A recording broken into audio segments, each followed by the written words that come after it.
welcome back to Homestead Corner. I'm Jenny, and today we're going to make chicken and broccoli stir fry meal in a jar.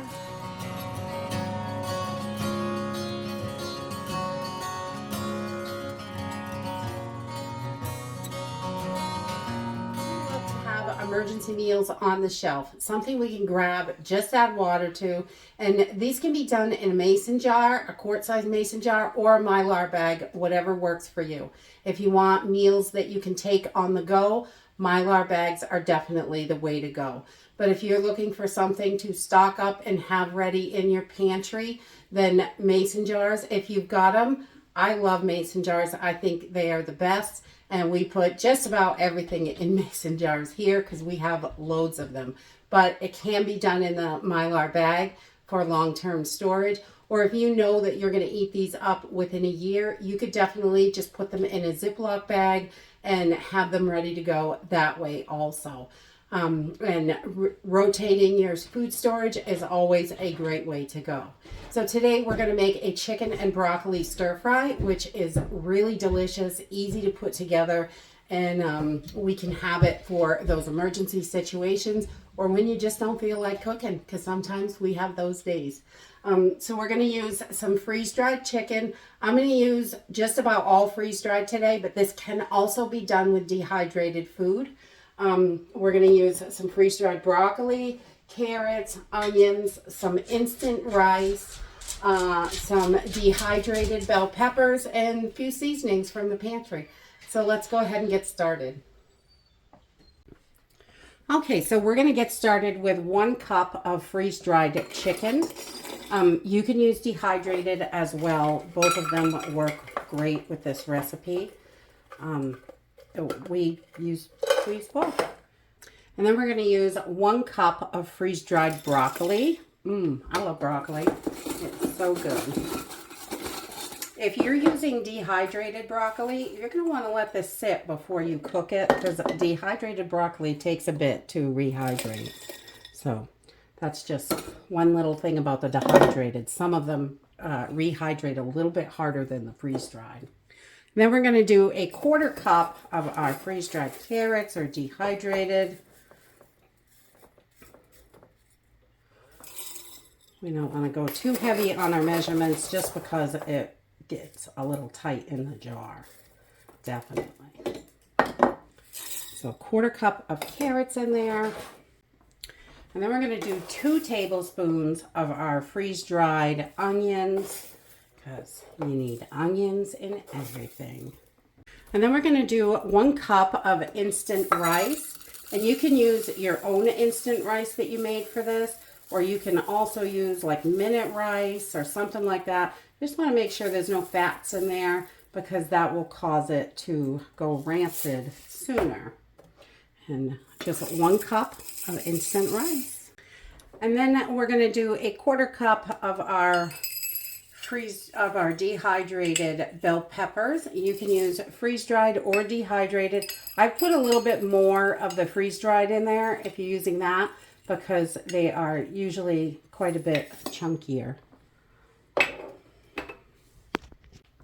Okay, so we have all our ingredients in the jars, what we're going to put in there. And now we're just going to add our seasoning. I did bang my jars down to give me a little bit more space in the top. I want to make sure everything fits in there. And so I'm going to add 4 tablespoons of chicken bouillon. This gives it such a nice, good flavor. And I'm not going to add any salt to this recipe because the bouillon has plenty of salt in there. So 4 tablespoons of chicken bouillon. And then we're going to add 3 tablespoons of cornstarch to this, and that is going to thicken this sauce up so it's really yummy when we eat it. So there are 3 tablespoons of cornstarch. And then I'm going to add 2 tablespoons of sugar to this. And the sugar can be omitted if you can't eat the sugar. It's really delicious. Or you could also switch it out for monk fruit or stevia or whatever your sweetener you'd like to use. You could use any of them. And then we're going to add 2 tablespoons of minced onions. I know we put the other onions in there, but this is part of the sauce, so it's just delicious. You can't have too many onions. I really don't think you can. I love onions.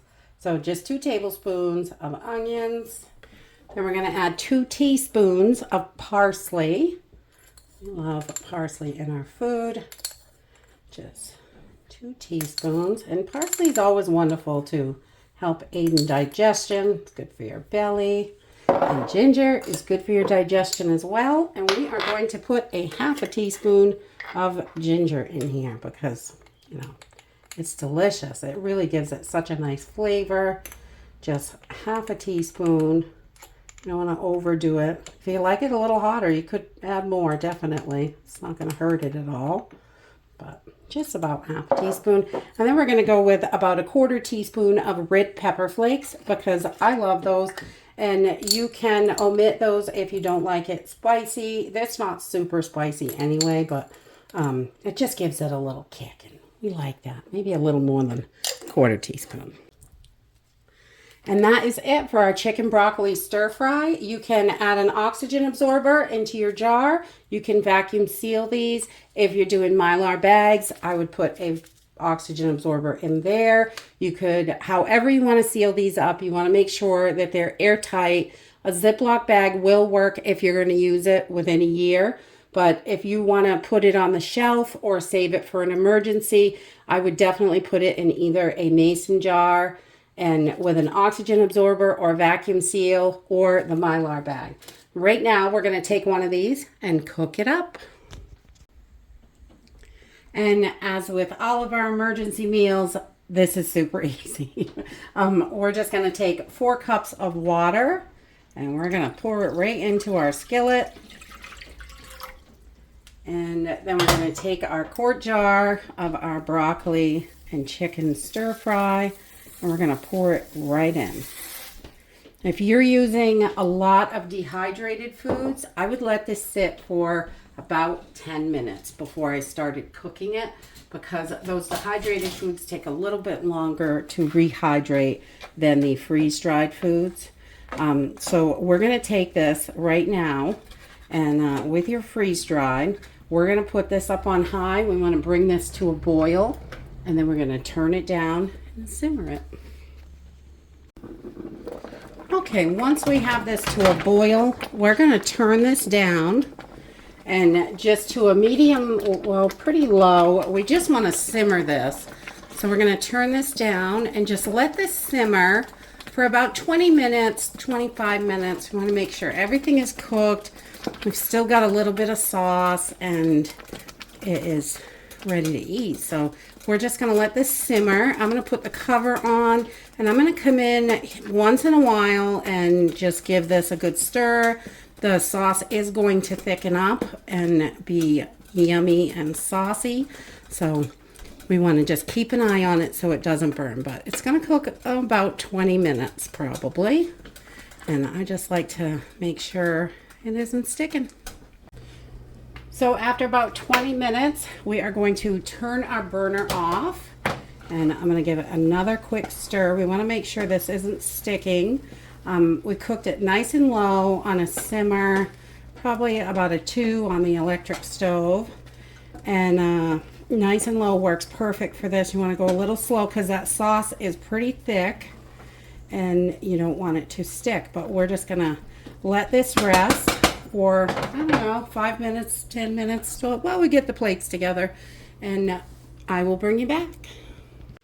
This is so easy to put together and it's absolutely delicious. It's got a nice saucy consistency to it. I really love that. It's not dry and it's not too wet and it's just perfect. It's got that great saucy consistency. All your veggies are packed in there. You've got your meat, your grains, everything. Everything you need. And there's enough to feed at least 4 people. I think, you know, depending on your eaters, I know teenagers eat a lot more, but this is so easy to do. It's wonderful to have on the shelf, great in an emergency because all you have to do is add water. And it's just delicious. And that's it for today. Dig into your prepper pantry and whip up something delicious. I hope you enjoyed this video, and I hope to see you next time. Bye.